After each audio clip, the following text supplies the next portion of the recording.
Hi everyone, নমস্কাৰ collection চালে স্বাগতম আশা কৰো সকলো ভালে আছে গৰম দিন বুলি আৰু এটা ফ্ৰেশ মেকআপ টিউটোৰিয়েল আপোনালোকলৈ লৈ আনিছো আজিৰ আই মেকআপটো আনকমন কিন্তু কৰিবলৈ বিৰাট ইজি এনেকুৱা ধৰণৰ মেকআপ লুক এটা আপুনি দিনটোৰ যিকোনো সময়তে কৰিব পাৰে আৰু যিকোনো অনুষ্ঠানৰ কাৰণে কৰিব পাৰে সো আহক মেকআপ লুকটো ষ্টাৰ্ট কৰো ফাৰ্স্ট মই মুখখনত অলপমান ময়শ্চাৰ এড কৰিম মানে অলপমান তিতা ভাব আনি লম কাৰণ ফেস ওয়াশ কৰাৰ পিছত মই ময়শ্চাৰাইজাৰ লগোৱা নাছিলো আৰু এটা অলপ ড্ৰাই ফিল হৈছে সো মই ৰেডছ বিউটিৰ এই ফেশিয়াল মিষ্টটো গুটি মুখৰে স্প্ৰে কৰি লম আৰু সো খোৱালৈকে অলপ সময় ৱেইট কৰিম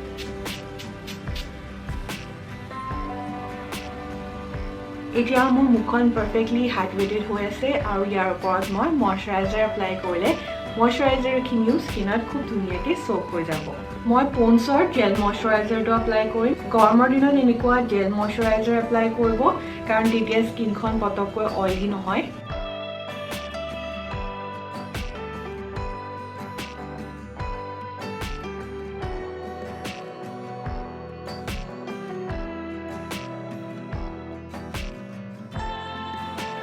Next, মই এটা প্ৰাইমাৰ ইউজ কৰিম আৰু গৰমৰ দিনত প্ৰাইমাৰ লগোৱাটো খুবেই ইম্পৰ্টেণ্ট বিকজ প্ৰাইমাৰ লগালেহে আপোনাৰ স্কিনখন পটককৈ অইলি হোৱাৰ পৰা ৰক্ষা পৰে প্ৰাইমাৰে আমাৰ স্কিনত ধুনীয়া এটা বেৰিয়াৰ ক্ৰিয়েট কৰে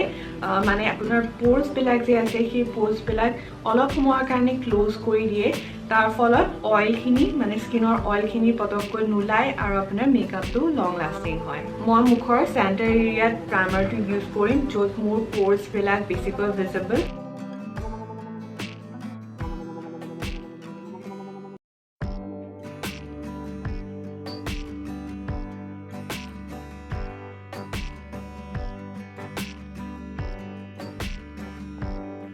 ফাউণ্ডেশ্যনৰ কাৰণে আপুনি সদায় এনেকুৱা এটা ফাউণ্ডেশ্যন চুজ কৰিব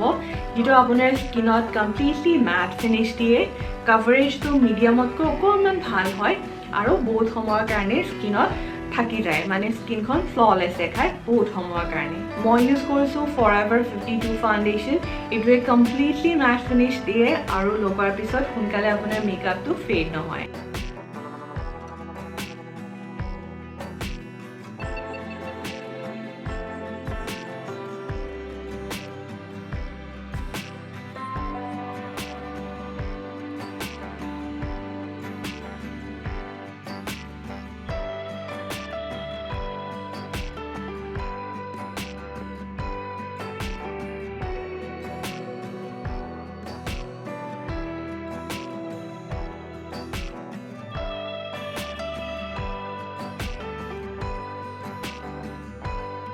ফাউণ্ডেশ্যনটো লগোৱাৰ পিছত মোৰ স্কিনত আপুনি কোনো ধৰণৰ শ্বাইন বা জুবিনেছ দেখা পোৱা নাই চ' গৰমৰ দিনৰ বাবে আপুনি এনেকুৱা ধৰণৰ এটা ফাউণ্ডেশ্যন ল'ব লাগে যোনটো এপ্লিকেশ্যনৰ পিছতেই যাতে আপোনাৰ মুখখন শ্বাইনি বা জুবি নেদেখায় তেতিয়াহে এটলিষ্ট 4-5 ঘণ্টাৰ কাৰণে আপোনাৰ মুখখন শ্বাইন নথকাকৈ অইল নথকাকৈ ফ্ললেছ দেখাব নেক্সট মই এটা কালাৰ কাৰেক্টৰ এপ্লাই কৰিম মোৰ পিগমেণ্টেড এৰিয়াছবিলাক মানে মুখত য'ত ক'লা দাগ আছে সেইবোৰ হাইড কৰিবৰ কাৰণে আৰু স্কিনৰ কালাৰটো বাকি স্কিনৰ কালাৰৰ লগত মিলাবৰ কাৰণে আৰু মই ইনচাইড কসমেটিক্সৰ এই বেজ কালাৰ কাৰেক্টৰটো এপ্লাই কৰিম যদি পিগমেণ্টেশ্যন নাই তেন্তে এইটো নলগালেও হয়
কালাৰ কাৰেক্টৰখিনি এপ্লাই কৰাৰ পিছত মোৰ স্কিনৰ যোনবোৰ ডাৰ্ক এৰিয়াজ আছিলে সেইবোৰ অলমোষ্ট হাইড হৈ গৈছে নাও এতিয়া মই এটা কনসিলাৰ এপ্লাই কৰিম আৰু কনসিলাৰটো মই এপ্লাই কৰিম হাইলাইটিঙৰ কাৰণে মানে এটা খুব লাইট কালাৰৰ কনসিলাৰ এপ্লাই কৰিম যিটো মই মুখৰ চেণ্টাৰ এৰিয়াত লগাম আৰু চেণ্টাৰ এৰিয়াটো যেতিয়া হাইলাইটেড হৈ থাকে তেতিয়া মুখৰ গোটেই শ্বেপটো মানে গড়টো ধুনীয়াকৈ ডিফাইন হয়।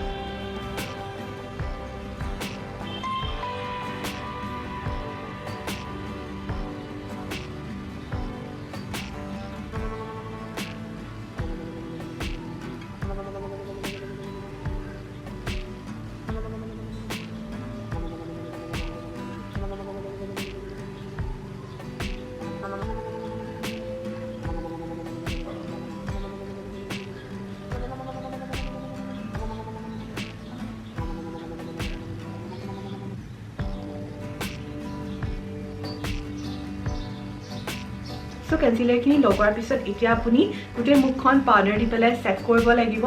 সেট কৰিলেহে এইখিনি লং লাষ্টিং হ'ব, নহবা ঘাম ওলালে বা অইল সেক্ৰেশ্যন হ'লে গোটেইখিনি ফেড আউট হৈ যাব। সো গৰমৰ দিনত ক্ৰীম প্ৰডাক্টছবিলাক পাউডাৰ এটা দি সেট কৰাটো খুব ইম্পৰ্টেণ্ট। মই ইউজ কৰিছোঁ Lakme 9 to 5 matte complexion powder।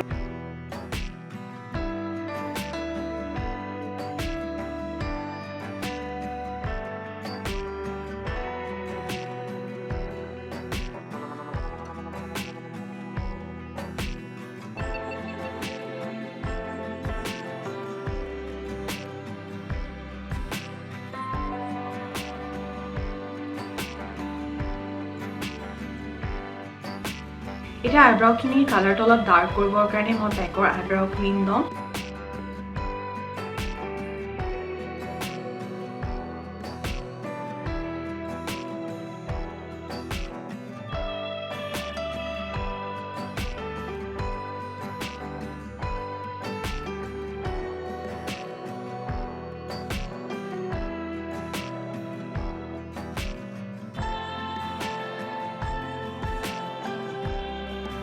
আইব্ৰাউ কেইডাল যেতিয়া আপুনি ক্লিন কৰিব কনসিলাৰ দি তেতিয়া আইব্ৰাউ শেপটো বেছি ভালকৈ ডিফাইন হৈ উঠিব।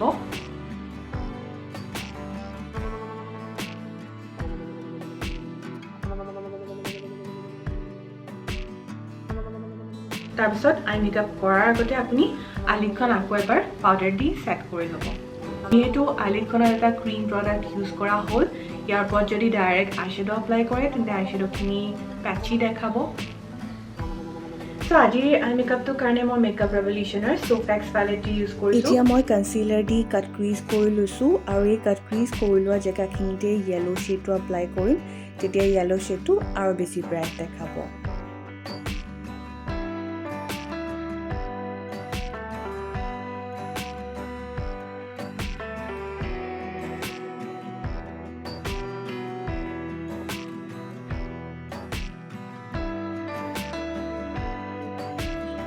বহুত ভাল আইশ্বেডো পেলেটবিলাকতো এনেকুৱা ধৰণৰ লাইট শ্বেডবোৰ অলপমান কম পিগমেণ্টেড হয়, গতিকে এনেকুৱা লাইট শ্বেড এপ্লাই কৰাৰ আগতে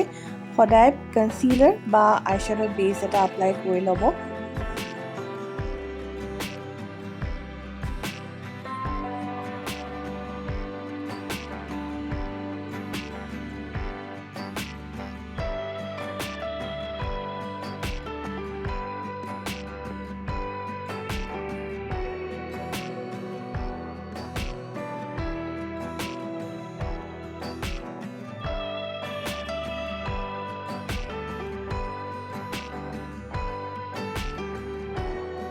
চকুৰ তলতো য়েলো শ্বেডটো এপ্লাই কৰিম, সো কনসিলাৰটো আগতে এপ্লাই কৰি লৈছোঁ।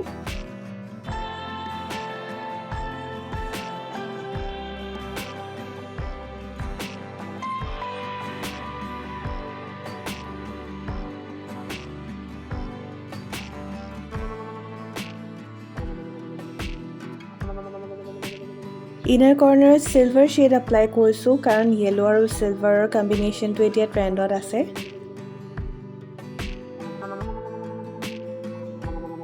ইয়াৰ পিছত ইনাৰ আৰু আউটাৰ কৰ্নাৰত ইংক লাইনাৰ লগাই লৈছোঁ।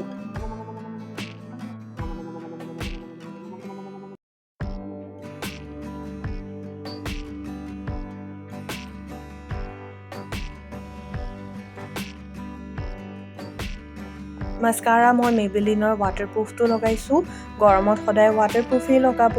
কাৰণ ৱাটাৰপ্ৰুফ নহ'লে খুব সোনকালে মাস্কাৰাখিনি স্মাজ হৈ যায়, চকুটো একেবাৰে ক'লা ক'লা হৈ যাব পাৰে।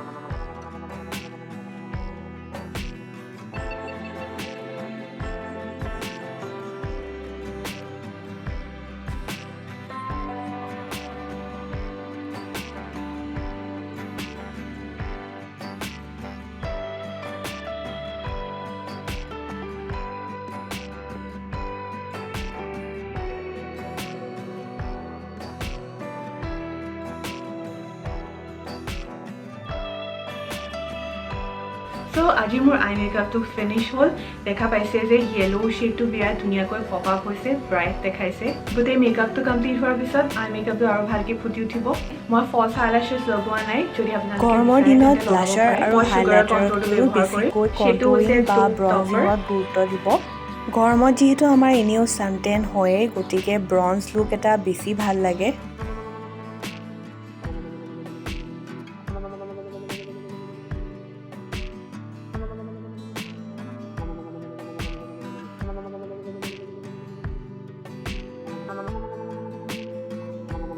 গৰম দিনত ব্লাছাৰটো আপুনি ব্ৰাইট কালাৰৰ লগাব পাৰে কিন্তু মোৰ আই মেকআপটো আজি বহুত চিম্পল আছিলে কাৰণে ব্লাছাৰটো বৰ বেছি হেভি নকৰিলোঁ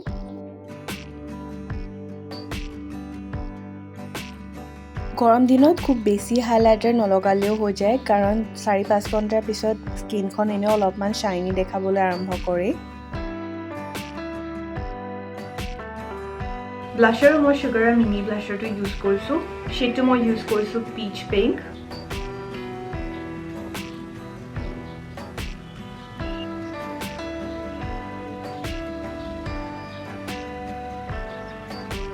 হাইলাইটাৰটো মই সুগাৰে ইউজ কৰিছোঁ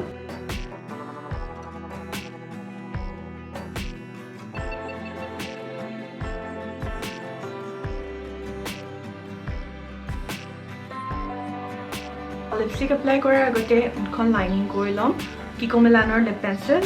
সেইটো হৈছে গোল্ড ব্ৰাউন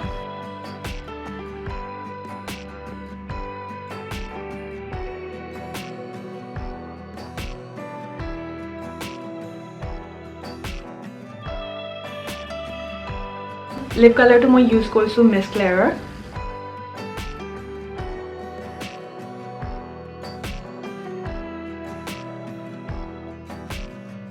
So মোৰ লিপষ্টিকটো ভালেই লাগিছে কিন্তু আৰু অলপ পিংকাৰ চাইডলৈ নিবলৈ মানে আৰু অলপ পিংক কৰিবৰ কাৰণে মই ব্লাছ এটা এপ্লাই কৰিম ইয়াৰ ওপৰত আৰু লিপষ্টিকটো যেতিয়া মই ব্লাছটো এপ্লাই কৰিম পাউডাৰ ব্লাছটো তেতিয়া লিপষ্টিকটো আৰু অলপ মেট দেখাব বিকজ মই ইউজ কৰা লিপষ্টিকটো ক্ৰিমি মেট আছিলে আৰু ক্ৰিমি মেট লিপষ্টিকটো বহুত বেছি সময়ৰ কাৰণে লাষ্ট নকৰে উঠত মানে গুচি যায় কিন্তু যদি আপুনি পাউডাৰ লগায় তেতিয়া লিপষ্টিকটো আৰু অলপ বেছি লং লাষ্টিং হ'ব পাৰে যিহেতু মেট হৈ যাব So লুকটো মোৰ কমপ্লিট হ'ল আজি মই আপোনালোকক সামাৰ স্পেচিয়েল ফ্ৰেছ ফান মেকআপ লুক এটা কৰি দেখুৱালোঁ এবাৰ হ'লেও এনেকুৱা ধৰণৰ য়েলো আই মেকআপ কৰি চাব পাৰে ইণ্ডিয়ান স্কিন জোনত বিৰাট ধুনীয়া লাগে ভিডিঅ'টো ভাল লাগিলে লাইক এটা কৰিবলৈ নাপাহৰিব আৰু যদি মেকআপ টিউটৰিয়েল চাই ভাল পায় তেন্তে চেনেলটো ছাবস্ক্ৰাইব কৰি ল'ব নেক্সট ভিডিঅ'ত লগ পাই আছোঁ এতিয়ালৈ বাই